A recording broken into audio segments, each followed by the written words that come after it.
Audio Jungle. Audio Jungle.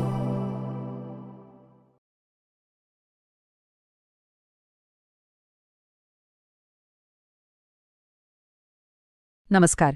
चला, आज प्रत्येक यशस्वी संस्थेच्या मागे असलेलं एक महत्त्वाचं इंजिन समजून घेऊया, म्हणजेच व्यवस्थापनाची कार्य. यामागे कोणतीही जादू नाहीये, तर एक अतिशय पद्धतशीर प्रक्रिया आहे, जाणीवपूर्वक केलेल्या कृतींचं एक चक्र, ज्याला आपण व्यवस्थापन म्हणजेच मॅनेजमेंट म्हणतो. बरं, मग व्यवस्थापन म्हणजे नेमकं काय? अगदी सोप्या भाषेत सांगायचं झालं तर संस्थेची ध्येय प्रभावीपणे आणि कार्यक्षमतेने पूर्ण करण्यासाठी गोष्टी इतरांकडून करून घेण्याची ही एक प्रक्रिया आहे. याकडे आपण एक कला आणि विज्ञान दोन्ही म्हणून पाहू शकतो. यात काही ठराविक साधनांचा किंवा तत्वांचा वापर करून संस्थेला योग्य दिशा दाखवली जाते. हो, ही कार्य लक्षात ठेवायला एक खूप प्रसिद्ध सूत्र आहे, ल्युथर गुलिक यांचं पॉझडिकॉब. यात planning, organising, staffing, directing, coordinating, reporting आणि बजेटिंग यांचा समावेश होतो. आपण जी 6 कार्य पाहणार आहोत त्यात या सगळ्या मुख्य कल्पना येतातच. फक्त रिपोर्टिंग आणि बजेटिंग हे नियंत्रणाचाच एक महत्त्वाचा भाग मानला जातो. कोणत्याही मोठ्या कामाची किंवा संरचनेची सुरुवात एका मजबूत पायावर होते, बरोबर? व्यवस्थापनामध्ये हा पाया 2 मुख्य कार्यांनी रचला जातो, नियोजन आणि संघटन. नियोजन म्हणजे खरं तर एक आराखडा, एक ब्लूप्रिंट. काय करायचं, कसं करायचं, कधी करायचं आणि कोण करणार हे सगळं आधीच ठरवण्याची ही एक विचारपूर्वक केलेली प्रक्रिया आहे. इथे एक इंटरेस्टिंग गोष्ट आहे. नियोजन हे फक्त भविष्य ठरवत नाही, तर ते बाकीच्या सगळ्या व्यवस्थापन कार्यांच्या यशासाठी एक स्टेज तयार करतं, एक मजबूत पाया रचतं. आता बघा, जर नियोजन हा आराखडा असेल तर संघटन म्हणजे त्या आराखड्यानुसार सगळे भाग एकत्र जुळवणं, म्हणजे माणसं, पैसा, साहित्य यांसारखी सगळी साधनं एकत्र आणून त्यांची एक योग्य रचना तयार करणं.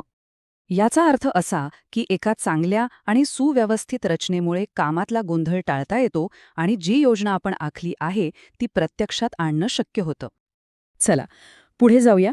आता संस्थेची रचना तर तयार झाली, पण हे यंत्र चालवण्यासाठी ऊर्जा कुठून येणार? इथूनच कर्मचारी व्यवस्थापन आणि निर्देशन या 2 कार्यांची भूमिका सुरू होते.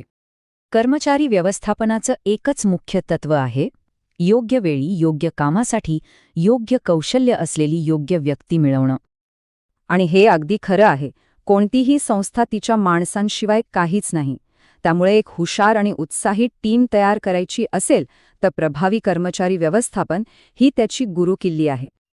आता इथेच योजनेला खऱ्या अर्थाने गती मिळते. निर्देशन म्हणजे टीमला संस्थेच्या ध्येयांपर्यंत पोहोचवण्यासाठी सक्रियपणे मार्गदर्शन करणं, त्यांना प्रेरणा देणं, याला व्यवस्थापनाचा आत्मा म्हटलं जातं. निर्देशन हे असं कार्य आहे जे व्यवस्थापनाला कर्मचाऱ्यांशी जोडतं आणि त्यांच्यातल्या क्षमतेचं रूपांतर प्रत्यक्ष कामगिरीमध्ये करतं. आणि आता सगळ्यात शेवटी, हे सगळं यंत्र व्यवस्थित आणि योग्य मार्गावर चालत राहावं यासाठी आपल्याला शेवटच्या 2 कार्यांची गरज लागते, समन्वय आणि नियंत्रण. समन्वय हे एक प्रकारची छुपी शक्ती आहे. ती हे सुनिश्चित करते की संस्थेतले सगळे वेगवेगळे विभाग एकमेकांच्या विरोधात नाही, तर एकमेकांना साथ देत सुसंवादाने काम करत आहेत. म्हणूनच हे एक असं आवश्यक कार्य आहे जे व्यवस्थापनाच्या इतर सगळ्या कार्यांना एकत्र बांधून ठेवतं, ज्यामुळे विनाकारण संघर्ष किंवा वेळेचा अपव्यय टळतो. नियंत्रण म्हणजे काय? सोप्या भाषेत, गाडी चालवताना जसं आपण स्पीडोमीटरवर लक्ष ठेवतो तसंच काहीसं. म्हणजे जे ठरवलं होतं त्याप्रमाणे काम होते की नाही हे तपासणं आणि काही फरक असेल तर तो दुरुस्त करणं. आणि हेच अंतिम सत्य आहे. नियंत्रणाशिवाय जगातली सर्वोत्तम योजनासुद्धा अयशस्वी होऊ शकते.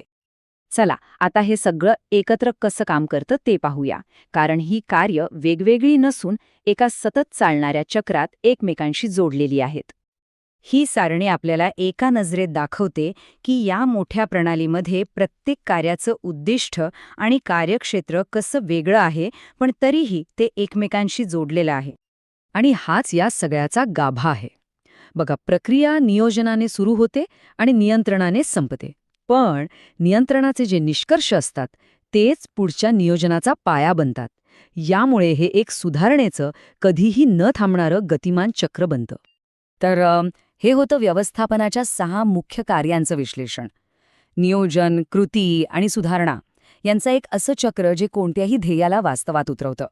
पण इथे एक प्रश्न नक्कीच उपस्थित होतो.